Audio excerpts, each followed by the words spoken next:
அஸ்ஸலாமு அலைக்கும். இன்றைக்கி மாடி தோட்டத்தை பற்றி காட்டுறேன். மாடி தோட்டத்தில் அவரைக்காய் நிறைய காய்ச்சிருக்குது, தக்காளியும் நிறைய காய்ச்சிருக்குது. இன்றைக்கி காய்ச்ச அவரைக்காயை பறிக்கும். இப்போ தக்காளியை பாருங்கள்.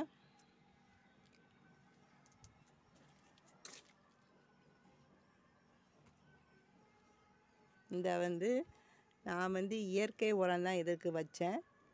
பழத்தோல், பழைய சோறு, வெங்காயத்தோல், தேயிலை, டீ தூள், இதுதான் நான் இதுக்கு வச்சேன்.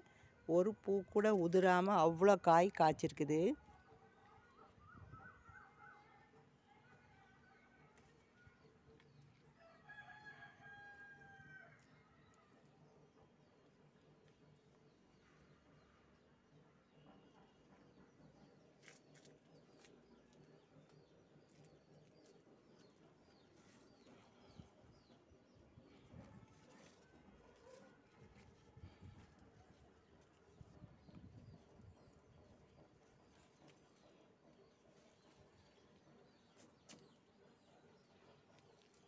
பச்சை பொன்னாங்கண்ணி கீரையும் இருக்குது. அது இன்னொரு நாள் நோம்புனால இப்போ பறிக்க முடியலை கீரைகள்லாம்.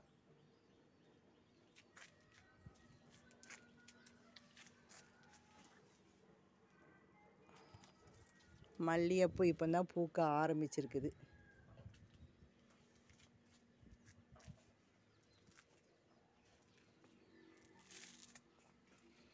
இது கொடி தக்காளி. வெண்டைக்காய் இப்போ தான் ஒரே ஒரு காய் வந்திருக்கு.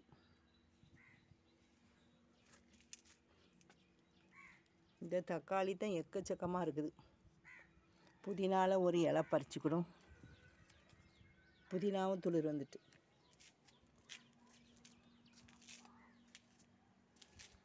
இந்த கள்ளி செடிக்கு தண்ணி நிறைய ஊற்றக்கூடாது, வெயிலில் வைக்கணும்.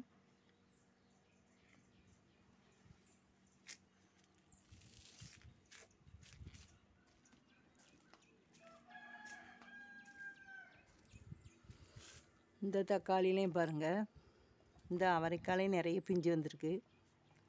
இந்த ஒரே ஒரு தக்காளி பழுத்துருச்சு, இதை பறிச்சிரும்.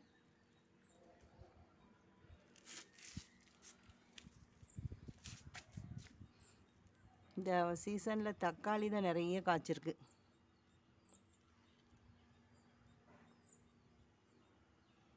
அதே மாதிரி இந்த கீரைகளை இப்போ நோன்பு நேரனால நாங்கள் வைக்க மாட்டோம். பாருங்கள், பச்சை கீரை, பச்சை பசலிக்கீரை, அவரைக்காய் தான் இவ்வளோ இருக்குது. ஒரு ரொம்ப இலை பறித்தேன். வீட்டில் காய்ச்சி பறிக்கும் போது நமக்கு அது ரொம்ப சந்தோஷமாக இருக்குது. வெண்டைக்காயில் நல்ல காய் வச்சுருக்குது. ஒரு தண்டைக்கீரை வளர்ந்துருக்குது.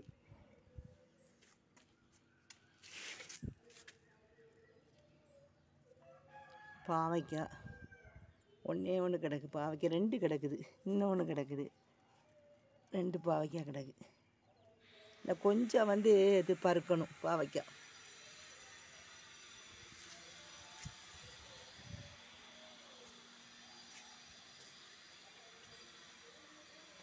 இப்போ இது கொடி தக்காளி.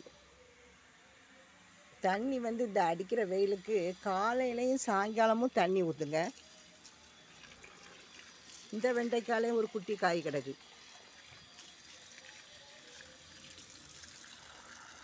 இந்த மிளகா நாற்றத்தை நடணும். நோம்பு நேரம் வேலை சரியாக இருக்கு. குரான் உதவும் தொலைவும் சரியாக இருக்குது.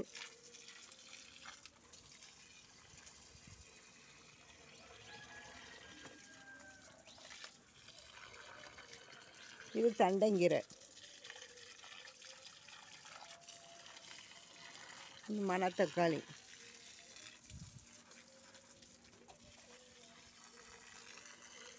ஒரு பப்பாளி வளர்ந்துருக்கு.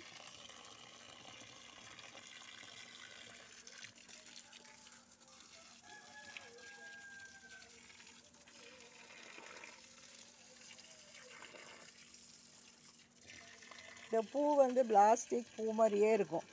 2 மாதம் வரை இது வாடவே வாடாது.